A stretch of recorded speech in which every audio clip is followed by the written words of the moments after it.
Hey guys! So today you and I are going to talk about common mistakes. So let's get into it. So the question in question was, hi Frederick, what do you think are the most common mistakes junior developers make in your experience? Being one myself, I want to be as useful as possible to the people around me. I just want to avoid common pitfalls I may encounter. Right. Uh, but, so first and foremost, I will get the thing that I hope will feel obvious out of the way, and that is it's not really a mistake, and that's why I replied and saying that usually the main issue for junior developers is simply put, since you're pretty inexperienced, you're not going to know all the things about your various tools and how to do things and stuff like that. So your lack of knowledge will of course be one of the most critical things that, well, that's the thing that you need to fix as quickly as possible. But as I've said on many occasions, that's going to take time. You can't just magically become better. All you can do is try your best, make sure that you're studying, you're doing your personal projects, you're trying to read up on the tool stack that I've have tons of videos about that, recommendations for how to try your best to bridge that gap as quickly as possible. And then the second thing, of course, which ties into that, is the speed. Like how can you deliver on time and things like that. Those are the two main factors, and that's not going away. And that's why I don't really want to categorize those as mistakes, because it's not a mistake. It's just inherent to anything. Whenever you learn a new skill, you're going to have these sorts of issues, myself included. I had exactly the same problems, and the only tip I can give here is, as I said, keep at it, do personal projects, make sure that you know your tools and that you practice with them on a regular basis, and that you really try to expand as much as possible. But if we talk strictly mistakes, I would say that there are a few that I can think of, but the main one I would usually say, in terms of how you, if we think about your position within the team. So if assuming now that you work in a team, so one of the first things that you should understand is that for you to work in any given company, there are two main things that most people care about. One part is, of course, your aptitude, which just ties into the first thing I was talking about, which you can't really control. You can just do your best. And the other thing is your social graces and things like that. So make sure that people have a nice time around you, increase your positivity by 40%, and be open to learning, and so forth and so forth.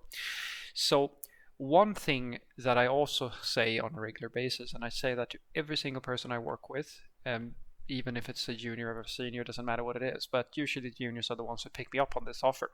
And that is that you can always talk to me, you can always ask for help, or if there's something you need and so forth. The thing I warn people about, my junior coworkers and so forth, is that invite to getting help, like for me, that might be a very open door that you can walk through in any given moment, but for somebody else, it might be a little bit different.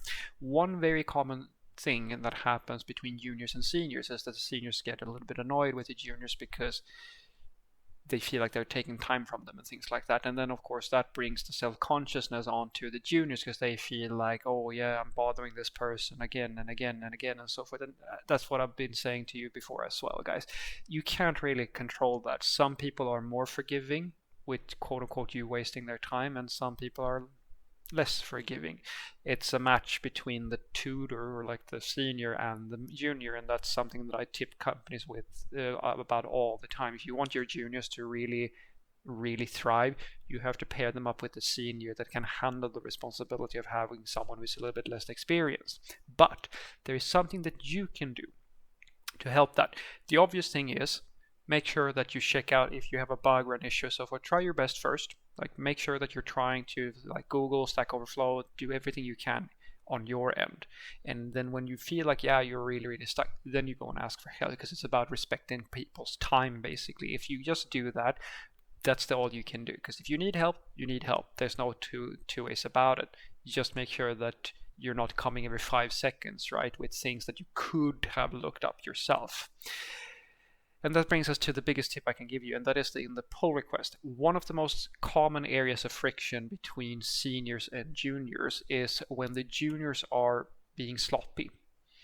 Now, what I mean by being sloppy isn't that you're not trying your best or things like that. It's more the question that the phenomena I usually see is that, and this happens to seniors as well, guys. It's actually the reason why I have a few practices and tips and tricks for managing teams over time. Because one thing that you can see with software developers when they're fed up with a story, if they sit on the same work for too long, they start losing the motivation to do a good job, and they go from trying to implement the thing correctly and doing a good job to just mentally trying to be finished with this damn thing.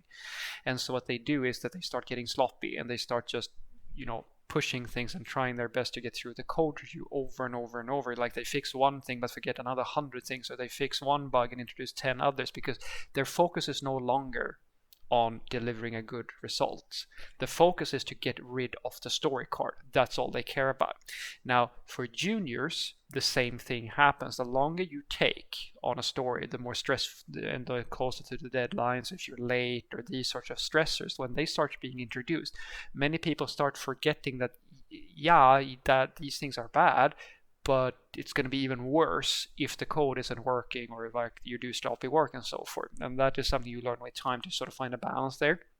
And of course, the better you are, the less likely you are to feel these sorts of sensations. But one thing you can do is to always read your own code review before you say to the team, hey, can you check the code review, or check my pull request. Check it first.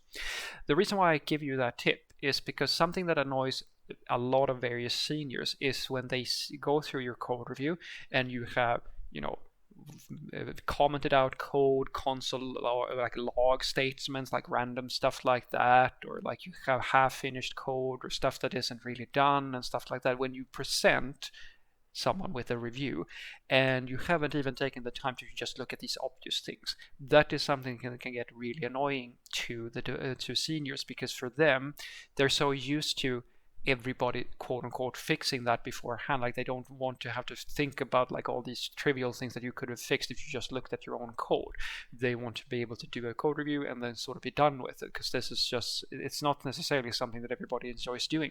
And it gets especially annoying if you repeat it over and over and over, where classic one is, and that's why I mentioned that case earlier, where I have I make a bunch of comments, and then the person doing the fixes, like I know that they are no longer trying to make a good implementation. They are just trying to address the comment that I made exactly the way I made it, or like their interpretation. And then like when they've done, they have another issue, but they still post the code review again to me, so I have to repeat the code review for them, go through everything again, and now they have another mistake, because as I said, like their focus is just to fix the thing that I said so that they can get done with the story, and that hinders their ability to reason about the whole picture, like the thing that they are doing. So they might fix the thing that I suggested, and then in their fix create another issue, and then they're just going to bounce again, like, because I'm going to do the code review again, and I'm going to mention the new thing that they caused an issue with.